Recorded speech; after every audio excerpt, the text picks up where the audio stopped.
আপনি কি আমাদের অফিসে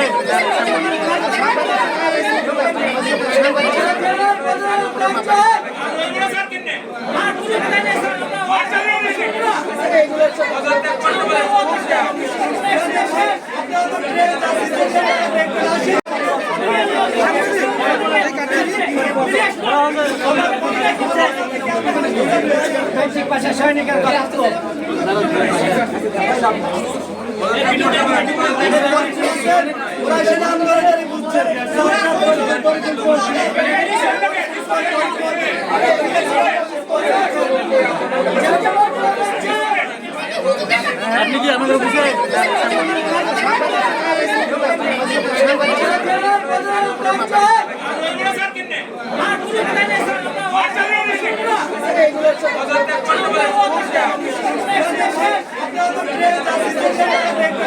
ইউএফটিসিএল এর সাথে ইনভেস্টমেন্ট এখন আরো ইজি।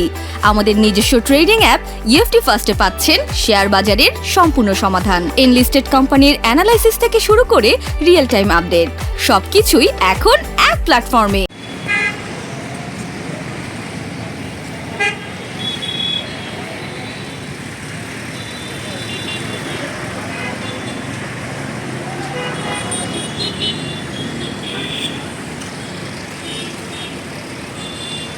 আপনারা জানেন বাংলাদেশ সিকিউরিটিজ অ্যান্ড এক্সচেঞ্জ কমিশনের চেয়ারম্যানের পদত্যাগের দাবিতে সকাল থেকেই আন্দোলনে নেমেছে বিসিসির কর্মকর্তা কর্মচারীরা।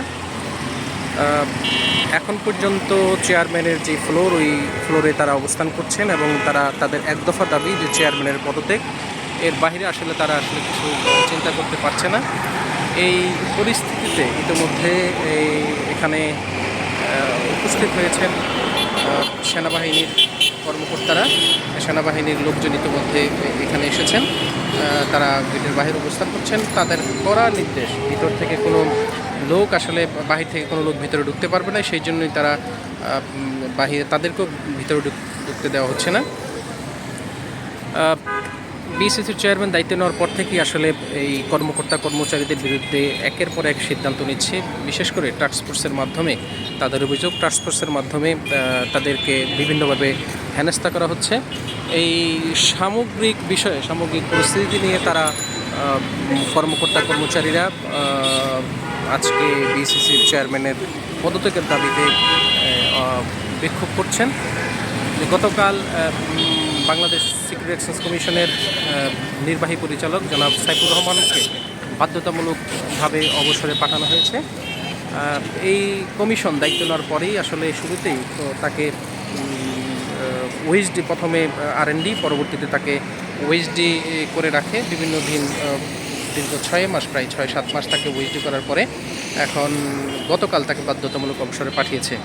সার্বিক পরিস্থিতির জন্যই আসলে বেসিক্যালি তাদেরকে আজকে তারা চেয়ারম্যান সহ কমিশনারদের পদত্যাগের দাবিতে আন্দোলনে নেমেছেন।